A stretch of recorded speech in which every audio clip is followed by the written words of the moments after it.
Tenemos hoy una frase que dice: la experimentación no es la única manera de hacer ciencia. Y yo quisiera que ustedes me comentaran acerca de eso. Cuando ustedes oyen eso, ¿qué les viene a la mente? ¿En qué piensan? ¿Qué se les ocurre? ¿Qué ustedes creen que quiere decir eso? La experimentación no es la única manera de hacer ciencia. ¿Cuál es el mecanismo que nosotros tenemos para hacer ciencia? ¿Qué es lo que nos han enseñado desde que estábamos en escuela elemental? Tal vez ustedes se acuerdan más de eso que yo. El método científico, ¿verdad? Siempre nos han enseñado que la única manera o la mejor manera o la manera de hacer ciencia es siguiendo el método científico. Y un poquito más adelante vamos a hablar sobre eso. Pero entonces ahora nos dicen que la experimentación no es la única manera de hacer ciencia. O sea que no necesitamos ir a través del método científico para hacer ciencia. Y yo quiero que ustedes me comenten brevemente sobre eso. ¿Qué ustedes piensan?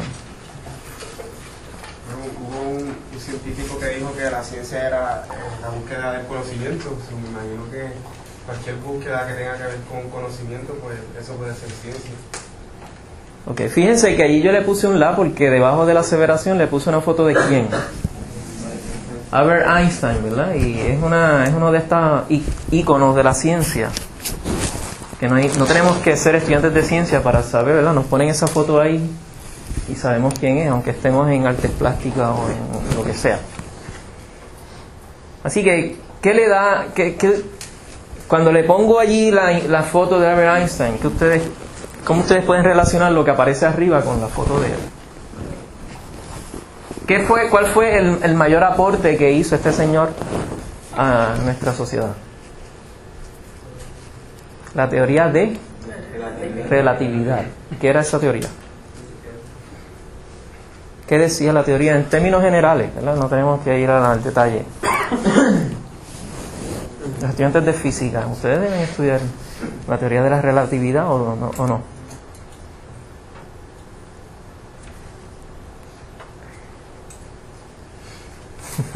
Nadie sabe lo que dice la teoría de la relatividad. Oh Dios, estamos en problemas. El título más o menos lo dice. Ajá, pues explícame. Como que dice que el universo es relativo. Todo es relativo. ¿Y qué significa eso? ¿Cuál fue, verdad? Para él poder aseverar que todo era relativo, que el universo se regía por leyes de relatividad. ¿Cuáles fueron las cosas que él sacó para eso? El tiempo dependiendo de la velocidad. Ajá. Como corría el tiempo dependiendo de cuán rápido esto iba a mover. Lo que llamamos tiempo y espacio, ¿verdad? Esa relación de tiempo y espacio. ¿Él hizo algún experimento?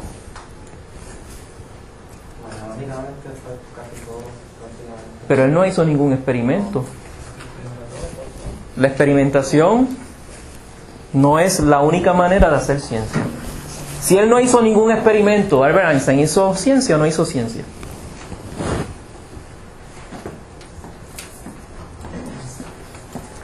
Se lo voy a dejar ahí. Piensen en eso porque, ¿verdad? Esto nos ayuda entonces a comenzar el tema de hoy. El tema de hoy tiene que ver con el sistema terrestre. Fíjense que a lo largo de todo este semestre nosotros vamos a aprender lo que es nuestro sistema terrestre y vamos a aprender los diferentes componentes de nuestro sistema terrestre. Para lograr eso vamos a utilizar información que proviene de experimentación, pero también vamos a utilizar información que no necesariamente ha sido probada a través de experimentos, sino a través de evidencia circunstancial.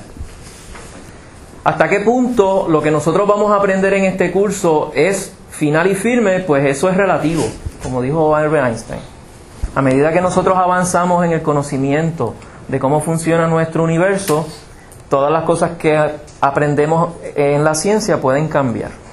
Lo que yo quiero decir con esto es que nosotros vamos a aprender este semestre una serie de cosas que no necesariamente son así y dentro de 5 años o 10 años seguirán siendo así, ¿verdad? A medida que nosotros avanzamos en el conocimiento, muchas de estas cosas pueden variar. Lo que sí es que vamos a obtener un conocimiento general de cómo funciona nuestro planeta y cómo funcionan los diferentes componentes dentro de nuestro planeta. Este material se encuentra en el capítulo 1, como yo les había dicho a ustedes, este capítulo había sido asignado la vez pasada, así que por favor, si ustedes todavía no tienen el libro, asegúrense de que tan pronto tengan el libro, lean este capítulo 1. Y yo voy a empezar mostrándole una foto. ¿Alguien me puede decir lo que vemos aquí? ¿Perdón? Isla Magueyes.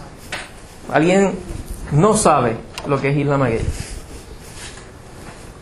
Todo el mundo sabe. Isla Magueyes es la estación experimental de ciencias marinas, ¿verdad? La que está en La Palguera, en Lajas. Ustedes pueden ver aquí los botecitos. Este es el edificio principal. Para aquellos que han ido allá, ustedes saben que hay que coger un botecito para cruzar, ¿verdad? Desde la costa de Puerto Rico, la isla, desde Lajas hacia Magueyes, que normalmente es por aquí. Aquí está el muelle de entrada. Así que fíjense que esta es una perspectiva que fácilmente podemos reconocer, ¿verdad? Porque estamos acostumbrados a ver cosas como esta, ya sea desde que nos vamos a una montaña y vemos un área, o nos montamos en un avión y vemos un área. Pero este curso pretende que ustedes cambien la perspectiva de ver las cosas, que realmente nos acerquemos de cierta manera a reconocer cuál es la verdadera escala de nuestro planeta, porque a veces nosotros olvidamos cuál es la verdadera escala de nuestro planeta. Si ahora yo me alejo un poco y veo la misma área, estoy viendo la misma área de Isla Magueyes, pero ahora la estoy viendo desde un avión de alta altura, ¿todavía ustedes pueden reconocer dónde está Isla Magueyes ahí? Algunos dicen que no, otros dicen que sí, otros dicen tal vez. Voy a apagar un poco la luz, voy a apagar la luz para ver si lo pueden ver mejor. Vamos a ver. Alguien que me dé alguna indicación. Abajo, arriba, en el medio, en el centro, al lado, a la derecha, a la izquierda. ¿Dónde está Magueyes?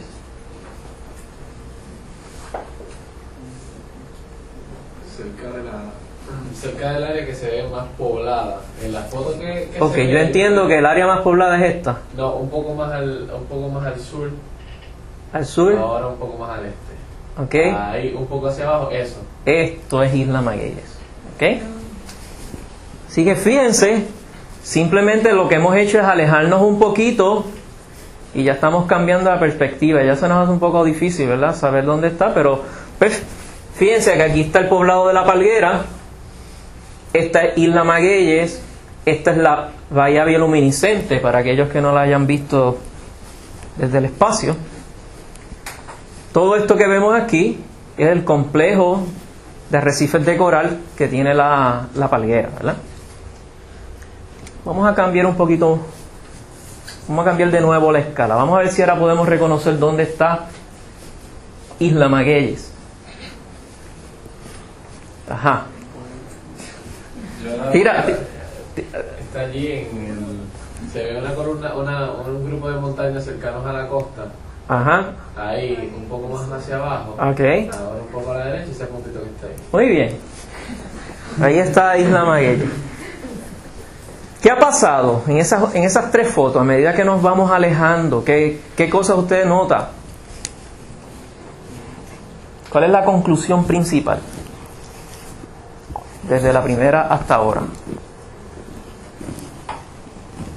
¿Qué ha ocurrido con la escena? ¿Qué ha ocurrido con Magueyes? La escala ha ido cambiando, cada vez es Ajá. más pequeña. Se cambiamos la escala, pero dentro del cambio de escala, ¿qué ocurrió con lo que estamos observando? Vamos a ver. Porque en la primera nada más se veía la Isla Magueyes y pues, cambiándole más se fue ampliando el territorio que se podía ver. Exactamente, o sea que a medida que nos vamos alejando podemos ver más área, ¿verdad? Si vamos hacia atrás, fíjense que aquí solamente vemos a Magueyes y vemos un poquito de mar y tal vez algunos de los otros callitos que hay por allí. Pero entonces cuando nos alejamos un poco, ahora no solamente vemos a Magueyes, sino que ahora vamos a ver la Palguera, ahora podemos ver todos los cayos, vemos hasta la bahía bioluminiscente. Y si nos alejamos un poco más, ahora podemos ver toda el área suroeste de Puerto Rico. Pero ¿qué le sucede a los detalles de Magueyes? se van perdiendo, ¿verdad? Ahora nosotros no podemos ver los edificios ni los barcos dentro de Magueyes. Así que tenemos que sacrificar, por un lado, los detalles de Isla Magueyes para poder ver una zona mucho más grande. Si nos alejamos un poco más, todavía podemos reconocer Isla Magueyes.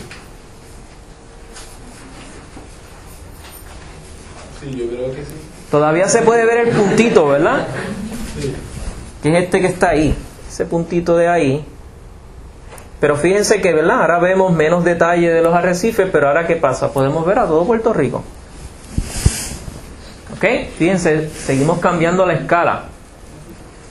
Entonces, esto nos debe hacer pensar a nosotros la verdadera escala de donde nosotros estamos viviendo, porque, de nuevo, estamos acostumbrados a ver lo que nos rodea, pero si nosotros tuviéramos la capacidad de alejarnos, irnos alejando y los alejando, nos podemos dar cuenta que nosotros somos un puntito dentro de muchas otras cosas, ¿verdad? Si nos alejamos un poco más, si ahora tú ves Isla Magueyes, definitivamente que... Y ahora es un poco más difícil porque tenemos una nube ahí, ¿verdad? Pero fíjense, ¿cuál es la verdadera escala de Isla Magueyes? Isla Magueyes sigue estando allí. Pero Isla Magueyes es un pequeño punto dentro de un planeta, ¿verdad? Y eso es lo que este curso pretende proyectar dentro de lo que vamos a estudiar a lo largo de todo el semestre, ¿verdad? Vamos a estudiar unos procesos que tienen que ver con un planeta. Y aunque estudiemos el proceso a escalas menores, esas escalas eventualmente llevan a ser parte de todo un proceso a gran escala que controla nuestro planeta, ¿verdad? Así que para poder hacer eso tenemos que primero ponernos en perspectiva. Y a mí me gusta comenzar este curso hablando un poco de dónde estamos ubicados, ¿verdad? Para poder entonces de ahí partir a entender nuestro planeta de forma global. Obviamente nosotros estamos conscientes de que vivimos en Puerto Rico, pero la pregunta es, ¿sabemos quiénes son nuestros vecinos? Si a ustedes les preguntan qué cosas tenemos en el norte, sur, este y oeste, ustedes pueden contestar. Usted puede decir cuáles son la longitud y la latitud de Puerto Rico. Para empezar tenemos que saber lo que es la longitud y la latitud. Y esas son dos palabras que siempre se confunden. Aquí en este caso tenemos identificadas las líneas que viajan norte a sur, que se conocen como las longitudes. Las longitudes son esas líneas imaginarias, ¿verdad?, que dividen nuestro planeta, que corren a lo largo de nuestro planeta de norte a sur, y las latitudes son las que corren de este a oeste o de oeste a este, depende de cómo usted lo vea, pero que son las líneas imaginarias que nos ayudan a nosotros a identificar dónde están las cosas en nuestro planeta. Y esto es bien importante porque si vamos a cambiar la escala, ya yo no puedo decir yo vivo en la esquina tal, yo tengo que decir yo vivo en la longitud tal, latitud tal, ¿verdad? Porque lo vamos a hacer referencia con otras partes del mundo. Así que si a nosotros nos preguntaran cuáles son las coordenadas de Puerto Rico, ¿cuáles ustedes dirían que son? Basado en lo que están viendo ahí.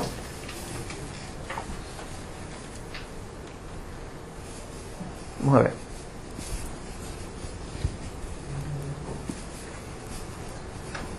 Si usted está perdido, ¿verdad? Y la única capacidad que tiene para que lo encuentren es decir cuáles son las coordenadas donde usted está. Usted está en el mismo medio de Puerto Rico. Digamos que usted está cerca de Orocovi, por aquí. Y ahí usted no ve más nada más que un GPS que le va a decir longitud y latitud. ¿Cuál ustedes creen que serían las coordenadas?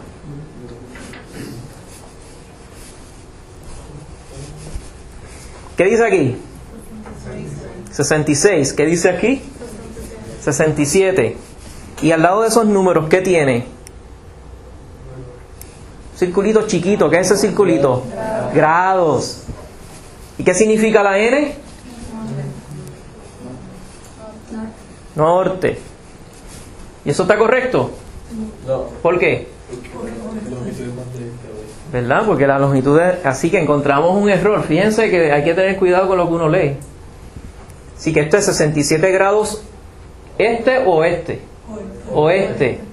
y esto es 66 grados oeste. Así que si nosotros fuéramos a establecer el centro de la isla, podríamos decir alrededor de 66.5, ¿verdad? Sería algo bien aproximado. Así que esa sería la longitud de Puerto Rico. ¿Y la latitud? ¿Verdad? Aquí tenemos 18, aquí tenemos 19, 18.5 más o menos, ¿verdad? Tal vez sería 0.3 por ahí. Pero fíjense que usando este sistema nosotros nos podemos ubicar. Así que es bien importante que ustedes sepan esas coordenadas, ¿verdad? Para poder hacer referencia de Puerto Rico con el resto del planeta. Ahora bien, si nos alejamos un poco de Puerto Rico, entonces podemos ver qué es lo que nos rodea. Y al norte de Puerto Rico, ¿qué vamos a tener? Esto es geografía 101. El océano Atlántico, ¿verdad? Al norte tenemos el océano Atlántico y al sur el mar Caribe. ¿Y cuál es la diferencia entre un océano y un mar? ¿Por qué abajo no se llama también océano Atlántico o arriba se llama mar Caribe? ¿Por qué le ponen dos nombres? Porque el mar es más pequeño que el océano. ¿Verdad? El mar es una extensión o es una porción del océano más pequeña. Normalmente está encerrada en arcos de islas o en otros tipos de cuerpos, ¿verdad? Terrestres. Sí, en este caso, lo que está al sur de las Antillas Mayores, pues se le ha llamado el Mar Caribe. Entonces al norte está el Océano Atlántico. Al este, ¿qué tenemos? Tenemos las Antillas menores, pero ¿qué más? Tenemos algo que pertenece a Puerto Rico.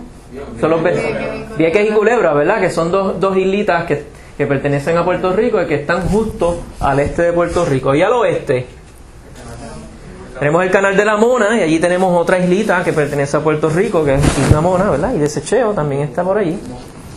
Y luego entonces tenemos la República Dominicana y Haití. Esas dos islas, ¿cómo se le llaman juntas? La Española. Luego tenemos a Jamaica, luego tenemos a Cuba. Fíjense que es bien importante ubicarnos, ¿verdad? Porque yo estoy yendo a estas destrezas básicas. Y es porque yo les voy a mostrar a ustedes imágenes a lo largo de todo el semestre. Y lo primero que usted tiene que hacer cuando vea una imagen es ubicarse. Esa es la primera pregunta. ¿Dónde yo estoy en el planeta? Y para poder nosotros ubicarnos en una imagen, pues tenemos que conocer nuestra geografía. Tenemos que saber qué forma tienen las islas, qué forma tienen, ¿verdad?, los continentes, porque si no nos vamos a perder. Así que ese es el primer paso. Así que nuestro planeta está dividido en un sistema de coordenadas donde tenemos una línea central que divide nuestro planeta por el medio. Se le conoce como el ecuador. ¿Por qué se le conoce el ecuador a esa línea?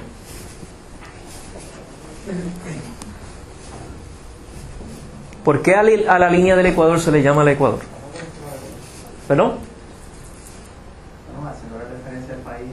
Porque pasa justo por encima de la ciudad del Ecuador. Ahora, la pregunta es ¿por qué se puso allí? ¿Perdón? Porque es el punto medio, ¿verdad? Desde el hemisferio norte, la parte central del hemisferio norte, el punto medio entre esas dos áreas, ¿verdad? Entre aquí, y hacia el sur, hacia la Antártica. Así que representa el medio de nuestro planeta. Ahora bien, tenemos otro punto de referencia que es tal vez más difícil ubicarlo, que es este que está aquí. ¿Alguien sabe cómo se llama? Greenwich. ¿Por qué? ¿Por qué se le llama porque pasa, ¿verdad?, por la ciudad Greenwich en Londres. ¿Y por qué se puso allí? Porque el punto de contacto medio que es. ¿Perdón? Creo que es punto medio de contacto. El uso horario. ¿Qué quieres decir? No. Y es porque en realidad la respuesta es sencilla. En realidad es que cuando se estaba desarrollando este sistema de coordenadas, los europeos eran los que estaban haciendo esto. Entonces pues ellos decidieron, por aquí pasa esta línea. Si hubiera sido en una época donde Estados Unidos estuviera dominando, pues tuviéramos nuestros ceros ahí, ¿verdad? La cosa es que se estableció en ese punto, y ese punto es de referencia para las longitudes hacia el oeste y las longitudes hacia el este. Así que ese es el punto de referencia, ¿verdad?, que nosotros utilizamos. Puerto Rico está, ¿en qué longitud dijimos? 66.5 ¿qué? Grados oeste. Oeste porque estamos al oeste de Greenwich. ¿Ok? Ahora bien, ¿qué implicaciones tiene eso en el funcionamiento de nuestra sociedad humana? Pues tiene implicaciones bien grandes, porque al nosotros establecer un punto de referencia, estamos estableciendo también un punto de horario. Así que nosotros desde ese punto de Greenwich es que comenzamos a contar las horas. Quiere decir que además de ser el meridiano de Greenwich, que es uno de los nombres tradicionales que tiene, también se le conoce como UTC, ¿verdad?, que es el Sistema Universal de Tiempo, y de ahí es que comenzamos a contar las horas a nivel global. Obviamente cada país tiene su hora local. Nosotros aquí no utilizamos el horario de Greenwich, ¿verdad? Nosotros no decimos las 400 horas. Los militares sí utilizan ese tipo de horario. La cosa es que este sistema nos ayuda a establecer la hora en cada región del planeta.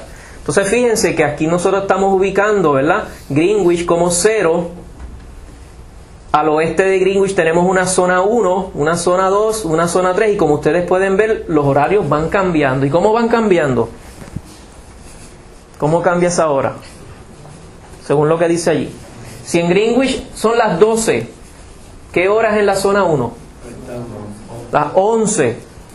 Y en la zona 2 las 10, y así sucesivamente hasta llegar a nuestra zona, ¿verdad?, donde estamos nosotros ubicados. ¿En qué zona? La zona 4. ¿Y qué significa eso? 4 horas menos. Que son 4 horas menos que Greenwich. ¿Y por qué es eso? ¿Por qué esto es así? Por la rotación del planeta con relación al Sol, ¿verdad? El Sol es el que da la iluminación. Así que nosotros utilizamos un sistema de horarios para poder tener días y noches. Así que si nosotros tenemos la capacidad de observar nuestro planeta de noche, veríamos algo como esto. Y si ustedes han escuchado esa famosa frase acerca de Puerto Rico que dice The Shining Star of the Caribbean, ¿se han oído eso? Eso es literal. Y yo no sé ustedes, pero a mí me da vergüenza. A mí me da mucha vergüenza cada vez que yo veo esta imagen, porque siendo una isla tan pequeña, el gasto energético que estamos llevando a cabo es enorme, y estamos pagando las consecuencias ahora. Ahora que el petróleo se ha trepado, está todo el mundo por ahí chillando. Pues porque es que dependemos de la energía. Entonces fíjense que nosotros nos comparamos con otros países, otras regiones extremadamente desarrolladas, ¿verdad?, como es el este de Estados Unidos. Fíjense todo el aporte energético, el gasto energético que tiene esa región este de Estados Unidos, Europa, Japón. Aquí abajo tenemos Uruguay y Argentina, las regiones de Brasil, ¿verdad? O sea que fíjense, nosotros podríamos utilizar un mapa como este o una imagen como esta como un índice del desarrollo de nuestro planeta y hasta cierto punto de ese gasto energético, ¿verdad?, que estamos llevando a cabo a lo largo de toda la distribución humana. Esto es como se vería de día. Entonces fíjense que nuestro planeta, la superficie de nuestro planeta, tiene diferentes rasgos topográficos que son característicos. Hasta cierta manera lo que nosotros tenemos aquí es una imagen compuesta de nuestro planeta, y es una imagen compuesta irreal.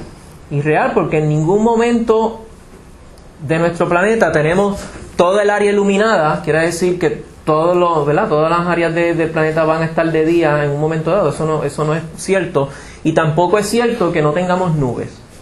Lo que usted ve allí blanco, esos son áreas cubiertas por nieve, áreas perennes que a lo largo de todo el año tienen nieve.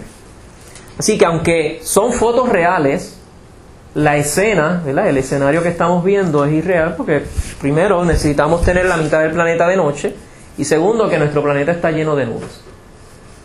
Pero nos da una idea de dónde está la distribución de las diferentes regiones.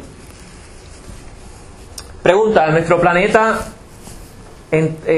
tuvo esta distribución de tierras en todo momento?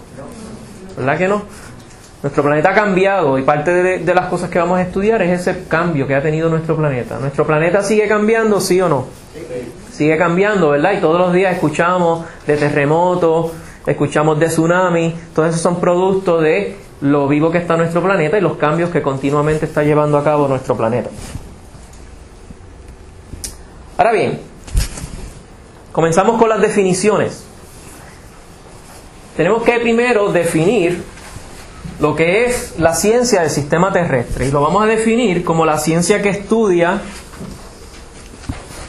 el planeta Tierra completo, ¿verdad? Y aquí la clave es estudiar el planeta Tierra completo como un sistema de muchas partes que interactúan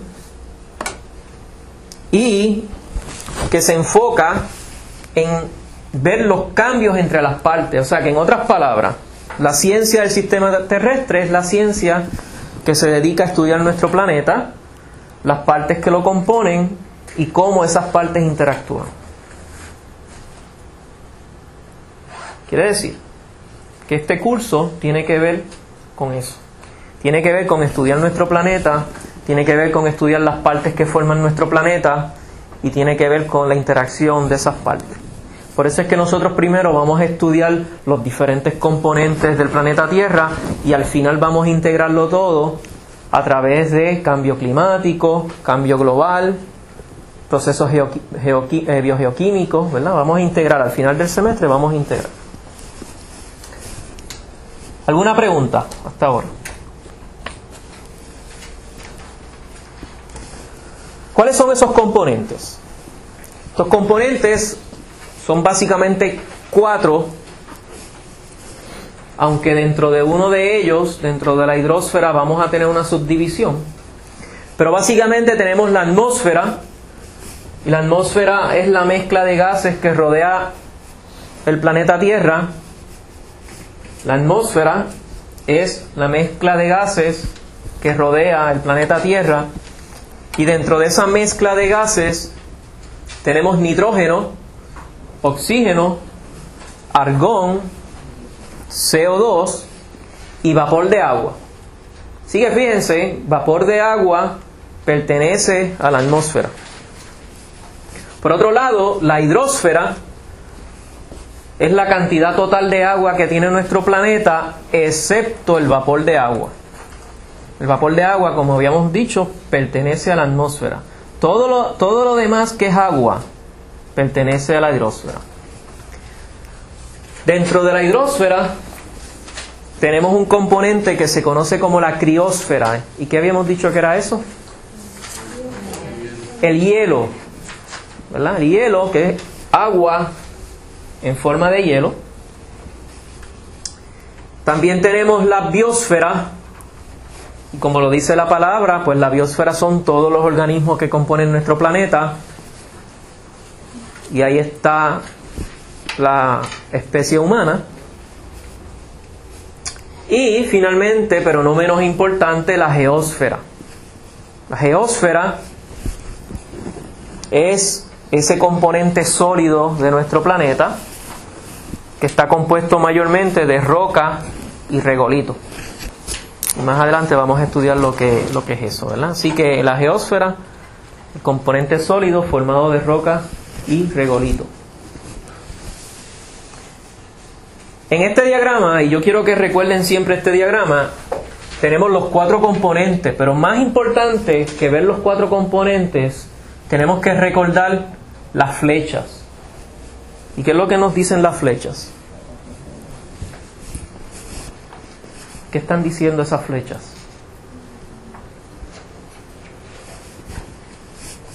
Vamos a ver. Que hay interacción, ¿verdad? Y que la interacción es entre todos los componentes. Así que quiere decir que cualquier cosa que surja de aquí puede afectar cualquiera de los otros componentes que eventualmente va a afectar de donde salió. Y esto es un ejemplo bien sencillo, pero muy actualizado de lo que de ese proceso. A lo largo de la historia de nuestro planeta, el ser humano ha ido aumentando su población y se espera que siga aumentando. O sea, no hay indicios de que el ser humano diga, no quiero seguir reproduciéndome, no voy a tener más hijos y se acabó esto por 10 o 20 años. Eso no va a ocurrir. Así que la población humana va a seguir aumentando. También se ha demostrado que a lo largo de ese aumento, los gases de invernadero producto de nuestra actividad humana han seguido aumentando. Eso también es evidencia y ha surgido, ¿verdad?, que un comité intergubernamental donde científicos de todos los países del mundo se reunieron, analizaron la evidencia científica y llegaron a acuerdo de que esto es así. Así que eso es un hecho. Si nosotros aumentamos el CO2, por decir uno de los tantos gases de invernadero, si nosotros aumentamos el CO2 en la atmósfera, ¿qué le va a ocurrir a nuestro planeta? Se va a calentar. Si se calienta nuestro planeta, ¿qué va a ocurrir? ¿Qué consecuencias de ese calentamiento vamos a tener? ¿Perdón? Va a aumentar el nivel del mar, entre otras cosas. ¿Qué más podría ocurrir? Más huracanes. ¿Qué más? Todavía no me lleguemos allí. A eso vamos a llegar, pero vamos antes de eso. ¿Qué otras cosas? La ruta de los mares que los barcos cogen, pues se altera. Porque Eso, ¿y se altera por qué se altera? ¿Qué aumenta? la presión de... Si aumenta, ¿verdad? El cambio climático también va a traer aumento en temperatura del mar. Las inundaciones. Podemos seguir enumerando cosas que van a ir cambiando producto de ese calentamiento global. ¿Cuál es la consecuencia de todo esto? Es que las especies que viven en nuestro planeta se van a ver afectadas. Todas las especies, incluyendo al ser humano. Y entonces, ¿qué va a ocurrir con esto? La población de las especies se va a reducir. Traducido en palabras que podemos entender, vamos a empezar a morir. ¿Por qué? Porque no van a haber tsunamis. Ya hemos tenido ejemplos de tsunamis matando cantidad de gente, ¿verdad? Van a haber huracanes, y usted sabe que si nosotros no estamos preparados para un huracán, pueden haber montones de muertes. Se me olvidó, las epidemias. Ya empezamos también a ver ejemplos de epidemias, organismos tropicales que se están moviendo para regiones templadas, insectos y una serie de cosas, ¿verdad? Cambios que están ocurriendo. Así que, fíjense, un ejemplo sencillo de cómo nuestro planeta comienza a crear un balance. Si nosotros tenemos especies que están afectando el cambio climático, ese mismo cambio climático se va a encargar de reducir la especie. ¿Y qué va a pasar cuando haya menos gente? Si hay menos gente, menos carros, menos energía, etcétera, etcétera, etcétera. Así que bajamos el CO2. Si bajamos el CO2, se enfría nuestro planeta. Si nuestro planeta se enfría, Los que sobrevivieron, pues. exacto. Así que, ¿verdad? Esto es una manera de nosotros observar la relación de todos estos componentes. Así que, de nuevo, este es el gran mensaje de este curso. Todo está relacionado. Ahora bien, para nosotros poder entender todo este fenómeno, tenemos entonces que entender lo que es el concepto de sistema. Y para nosotros estudiar algo desde el punto de vista de sistema, lo primero que tenemos que hacer es romperlo en partes.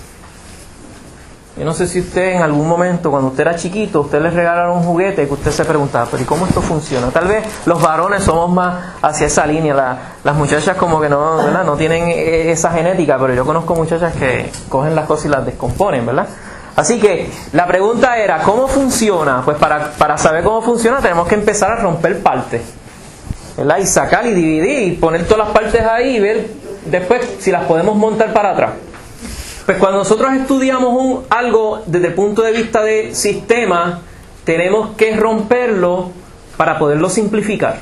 Y por eso es que nosotros vamos a estudiar nuestro planeta desde el punto de vista de los componentes que forman el planeta, ¿verdad? Nosotros no podemos empezar hablando aquí de cambio climático y pretender que lo entendemos todo, porque si no sabemos cómo funcionan las placas tectónicas y cómo eso se relaciona al nivel del mar, por ejemplo, pues no podemos entender cómo se afecta la atmósfera por el cambio en el nivel del mar. Así que, ¿verdad? Hay una manera de estudiarlo de manera mucho más simple y es dividiéndolo en sus partes. Así que en otras palabras, un sistema se puede definir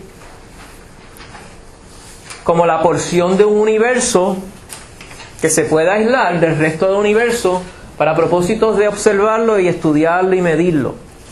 Así que de nuevo, un sistema se puede definir como cualquier porción del universo que se puede aislar del resto del universo para propósitos de observarlo, estudiarlo, entenderlo, etc. Tomen como ejemplo una isla, como sería la isla de Puerto Rico. Nosotros en una isla tenemos un sinnúmero de sistemas que los podemos estudiar aislados y luego los podemos integrar. Podemos tener una montaña y podemos estudiar, ¿verdad?, el sistema ecológico de una montaña y enfocarnos en qué está ocurriendo en una montaña. Por ejemplo, el yunque. Podemos irnos al yunque y dedicar el resto de nuestras vidas a estudiar lo que ocurre en el yunque. Pero también podríamos estudiar uno de los ríos que pasan por el yunque y dedicarnos a ver qué es lo que el impacto de ese río o cómo la montaña, ¿verdad?, todo el deslave de material de esa montaña afecta el río. O también podríamos ver la costa donde desemboca ese río y estudiar los ecosistemas que hay en la costa. O podríamos estudiar los arrecifes que están cercanos a la costa.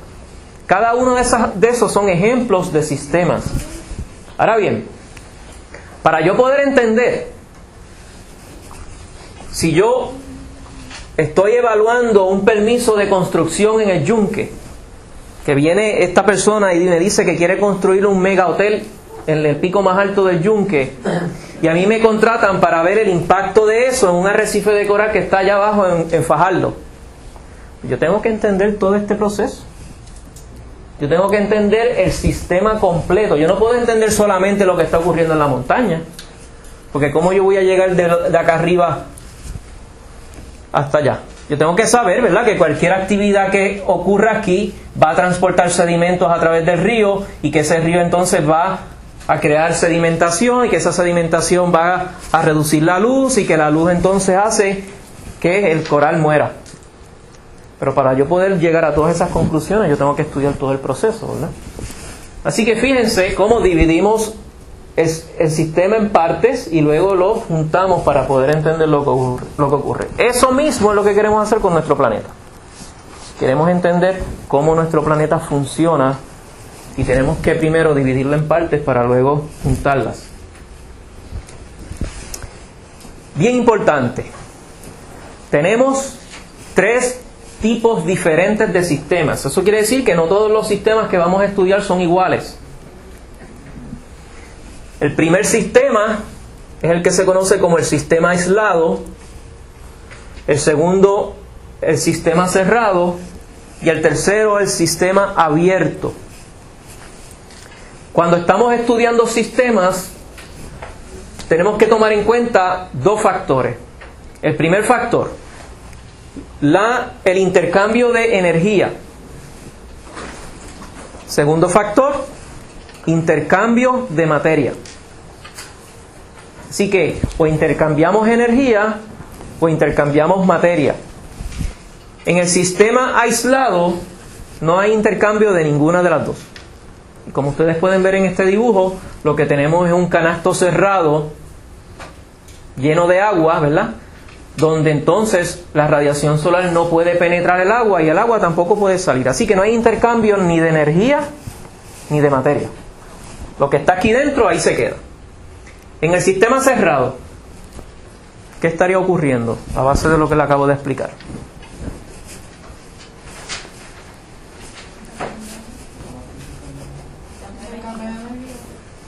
Exactamente, ¿verdad? En el sistema cerrado tenemos intercambio de energía. Fíjense que ahora la radiación solar calienta el agua y entonces ese calor sale. Pero ¿qué le sucede al agua, a la materia? No se va a evaporar porque tiene una tapa. Así que se puede evaporar, pero va a chocar y va a caer de nuevo. O sea que se va a mantener en el envase, no va a salir del envase. Así que en un sistema cerrado tenemos intercambio de energía, pero no tenemos intercambio de materia. Repito, en un sistema cerrado hay intercambio de energía, pero no hay intercambio de materia. Y en el sistema abierto, tenemos intercambio de materia y de energía. Como ustedes pueden ver, este sistema no tiene la tapa, ¿verdad? En este ejemplo. Por lo tanto, si una bola entra, va a provocar que el agua se derrame y sale del envase. ¿Y qué va a pasar con la cantidad de agua al final del proceso? Va a ser menor que la que había. Así que perdimos agua. Ahora el calor también puede evaporar y ese vapor se pierde y se va, ¿verdad? Y también es otro mecanismo para reducir la cantidad de agua. Así que tenemos tres tipos de sistemas. Sistema aislado, no hay intercambio de materia ni energía. Sistema cerrado, hay intercambio solo de energía. Sistema abierto, hay intercambio de ambos. ¿Alguna pregunta? Un ejemplo de un sistema abierto. Un ejemplo sería, de nuevo, una isla y dentro de esa isla el ciclo hidrológico. En una isla, a través del ciclo hidrológico, nosotros vamos a tener intercambio de radiación, ¿verdad? Porque vamos a tener momentos donde el sol va a radiar la superficie, eso va a provocar que el agua se evapore, se vaya a otra isla, se formen nubes. También podríamos tener nubes que se formaron en otro sitio y llegan hasta el lugar. Así que eso es un ejemplo de un sistema abierto. A base de esto, podemos decir entonces que Puerto Rico, ¿verdad?, como isla, es un sistema abierto. Nosotros vivimos en un sistema abierto. Y por eso los huracanes, ¿verdad?, que tenemos todos los años, el issue del agua, que si el agua se pierde. Así que todo eso son ejemplos de sistemas abiertos. ¿Hay alguna pregunta? ¿Alguna pregunta?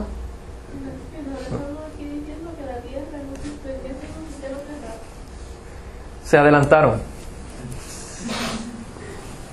Según la definición de nuestro libro, el planeta Tierra se considera un sistema cerrado, como ustedes dicen. ¿Por qué? Hay cambio de energía, pero no de materia. Ok. ¿Todo el mundo está de acuerdo con eso?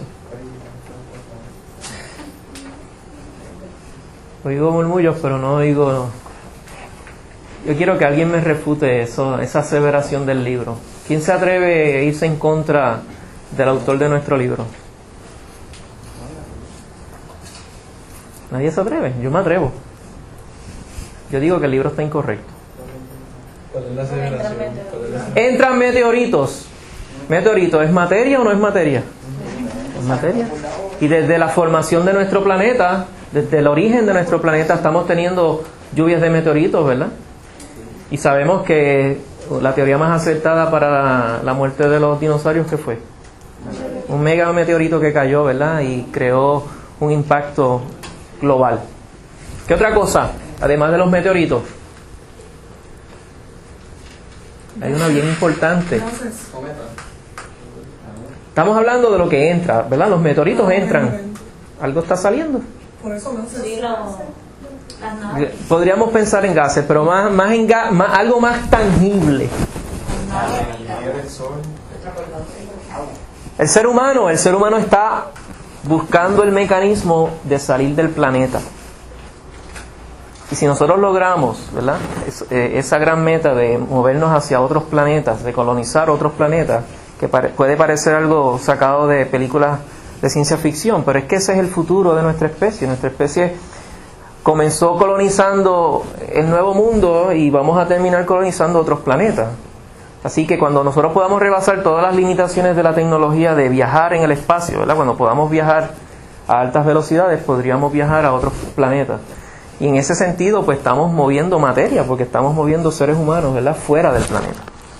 Así que podríamos mencionar esos dos ejemplos para refutar lo que dice nuestro querido autor del libro, ¿verdad? Él dice que nuestro planeta es un sistema cerrado, pero lo que verdaderamente él quiere decir es que lo más cercano dentro de los tres sistemas, dentro de las tres definiciones de sistemas que hemos mencionado, lo más cercano actualmente a lo que tenemos ahora es a un sistema cerrado. Un ejemplo de un sistema aislado. ¿Hay un sistema que sea aislado? No existe. Que no haya materia ni energía, que no haya intercambio. Que no salga, ajá. Tendría que pensarlo, porque o hay un intercambio de materia o hay de energía. Tendría que pensarlo. Ahora bien, si nosotros partimos de la premisa de que nuestro planeta es un sistema cerrado, hay dos implicaciones bien importantes para eso, y aquí es donde está la clave. Lo primero es que la materia es finita y limitada. O sea, fija y finita. Quiere decir que tenemos cierta cantidad de materia y que en algún momento se acaba. ¿Qué es lo que nosotros escuchamos por ahí del petróleo? ¿Verdad? Eso es algo que se escucha. Que supuestamente de aquí a cientos miles de años tenemos que dejar de depender del petróleo porque no va a haber para suplir la demanda. Y es un ejemplo de que estamos viviendo en un sistema cerrado, ¿verdad? Nosotros no de ninguna manera estamos recibiendo petróleo de afuera del planeta. No nos llueve petróleo. Así que de esa manera dependemos de lo que nuestro planeta es capaz de producir. Y así podríamos buscar otros ejemplos, ¿verdad?, de cómo nuestra materia es fija y finita. Y segundo, volvemos al mismo concepto de que si vivimos en un sistema cerrado, los cambios que produce una parte eventualmente afectan las otras partes. Y aquí es donde está la clave. Y esto también se ha demostrado a lo largo de toda la historia evolutiva. Un ejemplo, tectonismo. El movimiento de placas tectónicas ha provocado que la distribución de las tierras en nuestro planeta cambien. Al cambiar la distribución de las tierras, cambia la circulación de los océanos y cambia los patrones atmosféricos. Si cambia los patrones atmosféricos, obviamente va a cambiar la temperatura del planeta. Así que todos estos procesos, ¿verdad?, son parte de esa relación de una cosa con la otra.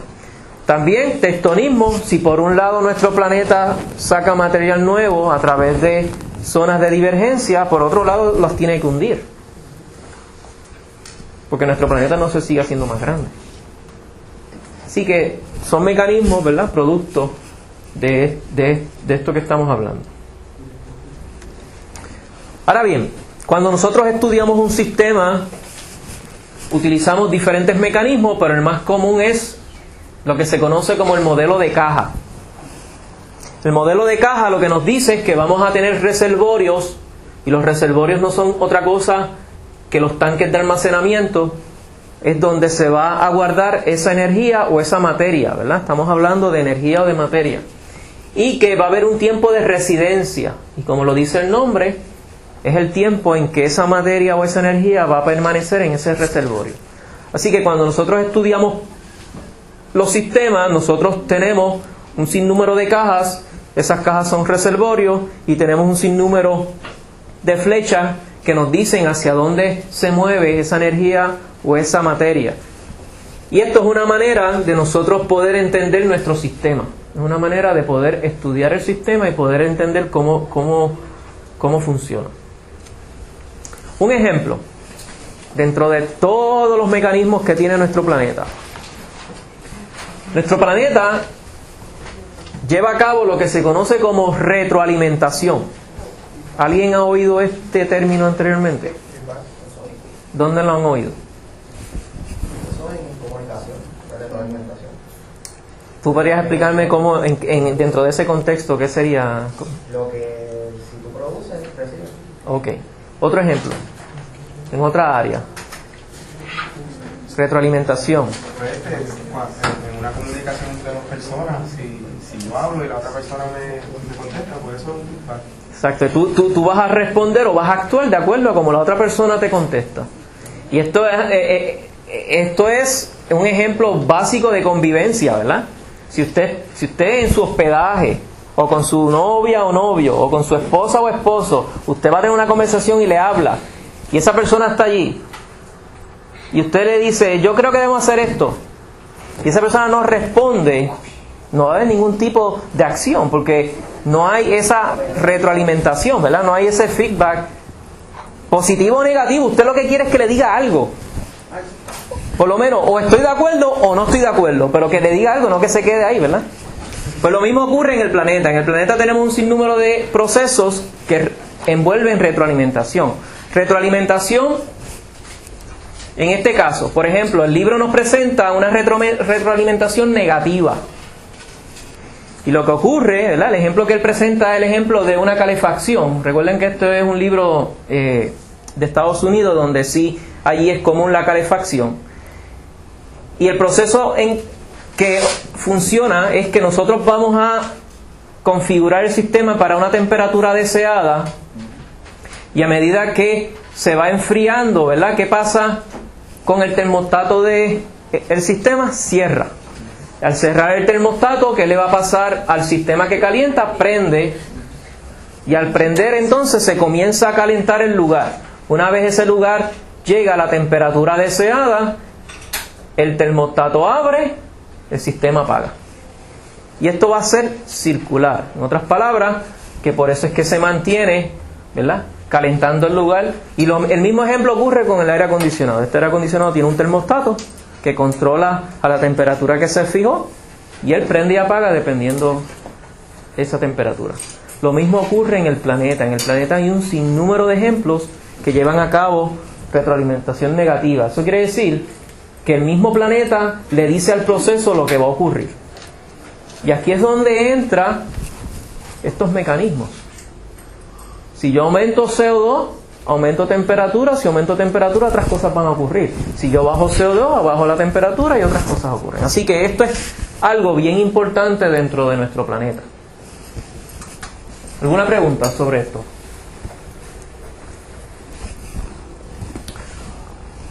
Ok, una manera para nosotros poder entender nuestro planeta, además de utilizar modelos de caja, además de estudiar los diferentes procesos de retroalimentación, es asignando números a los diferentes componentes de nuestro planeta. En otras palabras, creando un presupuesto. Y usted sabe que si usted prepara un presupuesto económico para pasar la semana, usted tiene que tomar en cuenta cómo va a usar el dinero en la X cantidad de días para esa cantidad, ¿verdad? Si usted dice, voy a hacer un presupuesto para 7 días, usted tiene que saber distribuir el dinero para 7 días, si no, se va a quedar corto. Pues la ciencia ha tratado de desarrollar un presupuesto de energía en nuestro planeta. Y para poder hacer eso hay que saber las fuentes de esa energía. Así como si usted va a preparar su presupuesto, usted tiene que saber de dónde va a venir el dinero para ese presupuesto. Pues la energía de nuestro planeta viene de 3 fuentes principales. Fuentes de energía en nuestro planeta. La primera es una fuente externa, que es la radiación solar. La radiación solar es una fuente externa de energía, es la fuente más importante de energía de nuestro planeta. Repito eso, la radiación solar es la fuente de energía más importante de nuestro planeta. En segundo lugar tenemos la energía geotermal, que es una energía interna. Geotermal, ¿a qué se refiere eso? Los volcanes.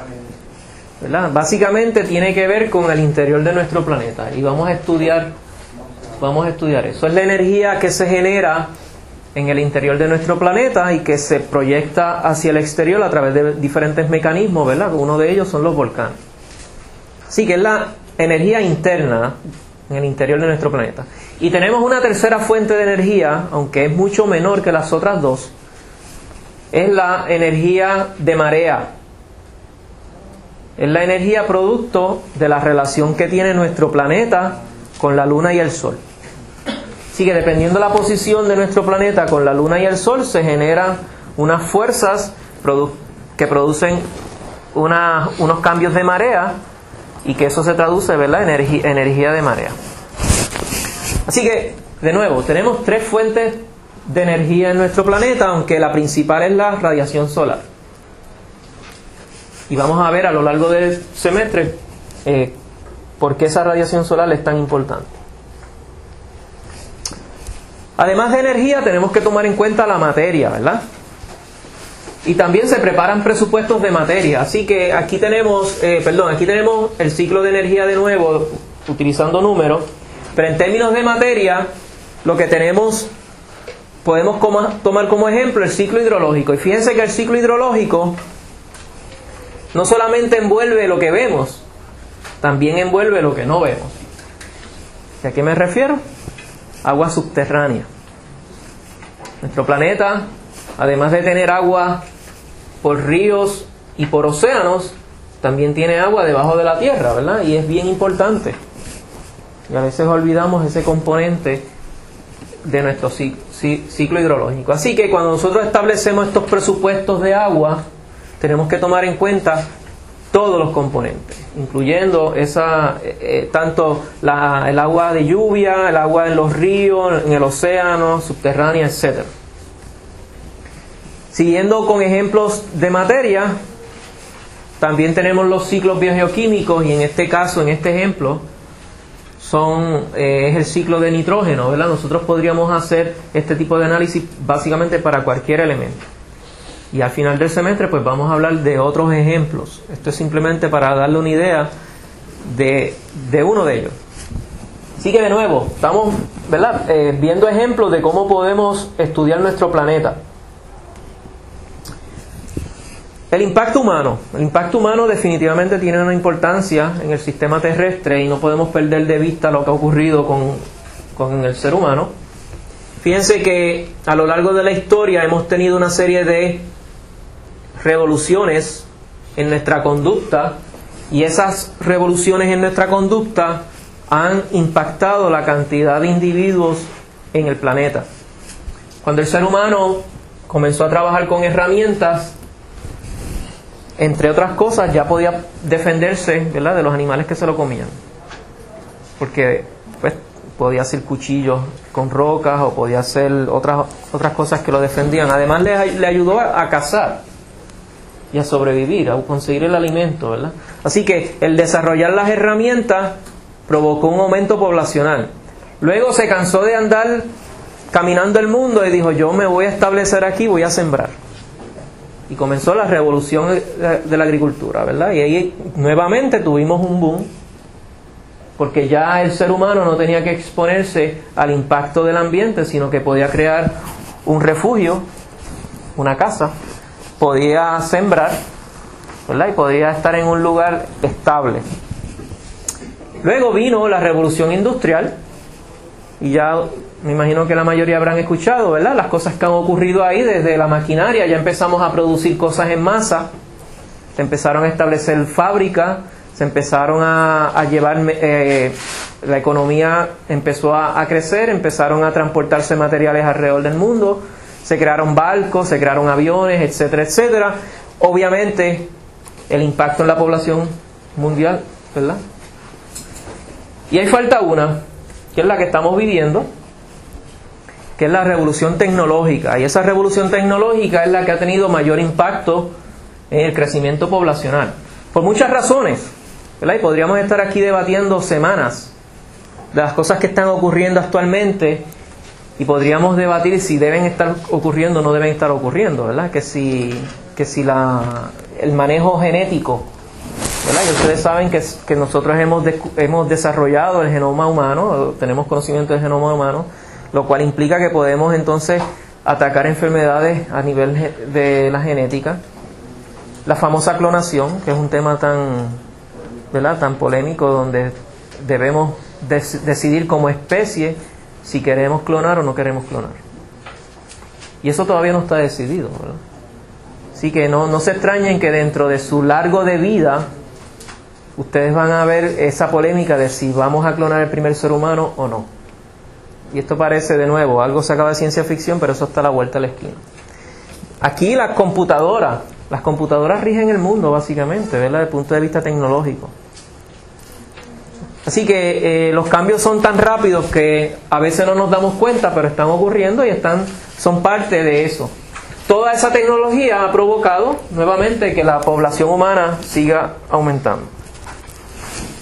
Ahora bien, ¿cómo nosotros podemos canalizar toda esa información? Lo que le acabo de presentar fueron ejemplos, ¿verdad?, de muchas cosas que podemos estudiar en nuestro planeta. Y obviamente es tanto lo que se puede hacer que tenemos de alguna manera que canalizar los esfuerzos. Y eso nos lleva a un método científico. Pero nosotros comenzamos esta clase con una aseveración, ¿verdad?, que la experimentación no es la única forma de hacer ciencia. El método científico es una manera, y es la manera tal vez más sistemática que nosotros podemos encontrar. ¿Por qué? Pues porque tiene una serie de pasos que permiten corroborar lo que se está haciendo. Han surgido un sinnúmero de polémicas con esto de la clonación, al punto de que se dice que el primer clon que anunciaron que había sido clonado en realidad no había sido clonado, había sido hecho de otra manera. Y eso creó una polémica bien grande de si realmente Dolly era un clon o no era un clon, que fue la primera clonación que se hizo. Así que el método científico nos asegura que nosotros podamos estar seguros que el resultado de lo que sale de esa experimentación es válido. Y a través del método científico tenemos un sinnúmero de herramientas para estudiar nuestro planeta. Herramientas que pueden ir desde estudiar roca sedimentaria y movernos miles de millones de años hacia atrás en la historia de nuestro planeta. Podemos estudiar corales y también ir a miles de millones de años atrás, ¿verdad?, estudiar lo que pasó con el clima. O podemos usar información más reciente, como son los récords meteorológicos. Podemos estudiar datos de satélite. Y ahí llegamos a una de las herramientas que vamos a estar utilizando en este curso. En este curso vamos a estar utilizando datos de satélite. Fíjense que los datos de satélite no nos llevan muy atrás en la historia de nuestro planeta. Simplemente nos están dando ahora una idea de cómo nuestro planeta funciona. De aquí a 100, 500 años esperamos que podamos tener un récord de datos de satélite mucho más extenso y entonces poder entender mejor nuestro sistema. Y a eso es lo que vamos. Pero en este curso nosotros vamos a ver, además de datos de satélite, vamos a ver información que proviene de todas estas fuentes de información de nuestro planeta, y que muchas de las cosas que vamos a estar viendo están basadas en mucho de esto. Así que vamos a estudiar nuestro planeta en diferentes escalas. Ahora bien, en el tema que nos interesa, ¿qué es percepción remota? Percepción remota lo definimos como la técnica de obtener información de un objeto sin estar en contacto directo con él. Es la técnica de obtener información sobre un objeto sin estar en contacto directo con él. Si nosotros tomamos esa definición y la aplicamos a nuestro diario vivir, ¿qué cosas nosotros hacemos que se pueden definir como percepción remota? Oí algo, pero no. No, algo que nosotros hacemos, nosotros, los seres humanos, algo que nosotros continuamente estamos haciendo, que ustedes lo están haciendo ahora mismo, ¿verdad? Observa la visión. A través de la visión nosotros recibimos información de los objetos que nos rodean y no lo estamos tocando. Estamos utilizando, ¿verdad?, esa reflexión de luz en los objetos para poder recibir información. A lo largo de nuestra vida hemos aprendido las formas, los tamaños, los colores. Si nosotros no nos hubieran enseñado todas esas cosas cuando éramos chiquitos, ahora mismo estaríamos recibiendo información y no sabríamos qué estamos haciendo, ¿verdad? Nuestro cerebro no hubiera podido conectar que esa camisa es amarilla y que él es varón, porque yo nunca habría aprendido eso desde pequeño. Y tampoco hubiera podido saber que esto es una silla o que aquello es un libro. Así que fíjense que desde el punto de vista del ser humano nosotros tenemos un proceso de aprendizaje para poder interpretar lo que vemos o lo que escuchamos, ¿verdad? Porque la audición también es otro mecanismo de percepción remota. Así que para percepción remota nosotros tenemos que aprender cómo interpretar la información. No es que vamos a tener una imagen y ya sabemos lo que está ocurriendo. Así que a lo largo de este semestre vamos a ver un sinnúmero de herramientas de percepción remota y ustedes van a ir adquiriendo destrezas básicas, ¿verdad? Porque este curso no pretende que ustedes se hagan expertos en percepción remota, pero destrezas básicas sobre herramientas de percepción remota para estudiar nuestro planeta.